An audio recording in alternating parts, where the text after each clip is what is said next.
What's going on, guys? I'm the Wizard, and welcome to the fourth and final video covering the Vengeance DLC multiplayer map. So I'm going to try and get up some zombies at some point soon. But until then, you can reflect on these past four, and you can also go back and look at the Black Ops 2 DLC playlist I have, where I cover all the Black Ops 2 DLCs that we've seen so far. But until then, you can just watch this video because it's pretty good. Some awesome gameplay you're going to be watching. I think it's pretty damn good. I think the final score is 54-14, I believe. So that's pretty beast. I'm only showing you the first half of this domination gameplay just because I don't want to ramble on too much. Even though sometimes good things come out of my tangents, but I want to try and keep it on the short side for you. So I'm going to do my best to accomplish that.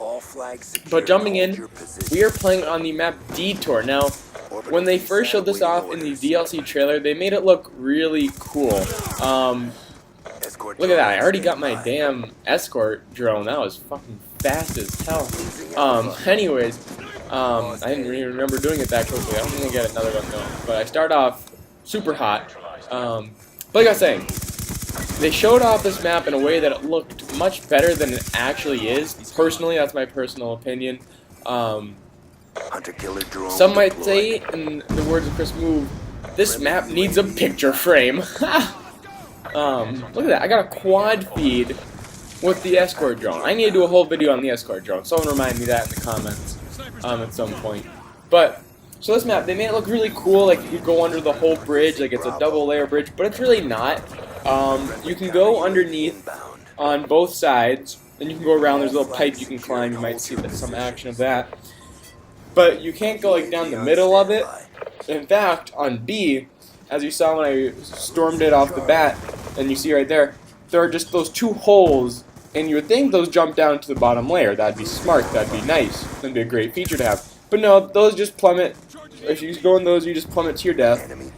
So beware of those, because it's really a shame that they did that. They just made it unusable. It's really not a pleasant playing experience when that happens to you a couple times a game. But you start learning the map more, and as happens with every map, you learn the ins and outs and all the secret routes and all that jazz, and so you don't have noob errors, or noob errors don't happen to you as frequently. Still happens to me sometimes, even though I'm a beast. But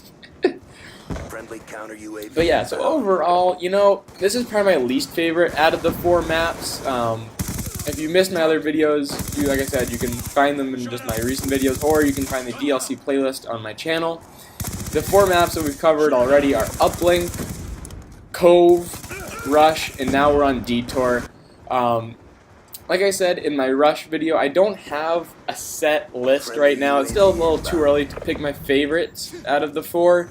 But this is probably my least favorite. You know, I usually end up skipping it, and so does the majority of the lobby when it comes up in the rotation.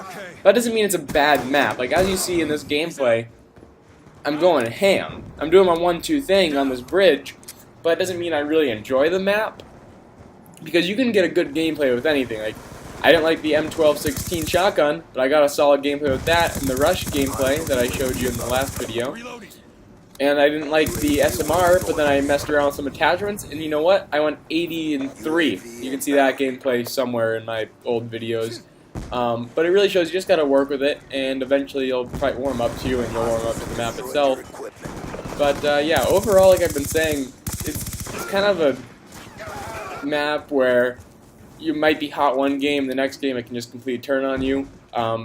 The flags are all relatively easy to cap. The map is so long that it takes a while to get to the other side. The C flag's probably the hardest one to cap because there's less cover and you're downhill. And whenever you're at a downhill disadvantage, you're more than likely going to get shot at or have nades dropped upon you. But when you're at A, you're at even level with the bridge, and you have a cover from a truck, and there's only 2 or 3 ways they could possibly get you.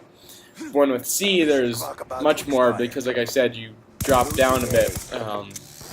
That doesn't stop me from capping flags, so it shouldn't stop you, and it shouldn't stop your team, because you always gotta play the objective. PTFO, motherfuckers! But yeah, so that pretty much wraps up the review of this map. B flag, if you have team cover or team support, you'll have no problem capping it. But it does trade off very quickly, as you saw in this first half. Or actually, not really. We held it for the majority of it, but in the second half, it does go back and forth a bit. But that's it for this video. Until next time, Wizard out.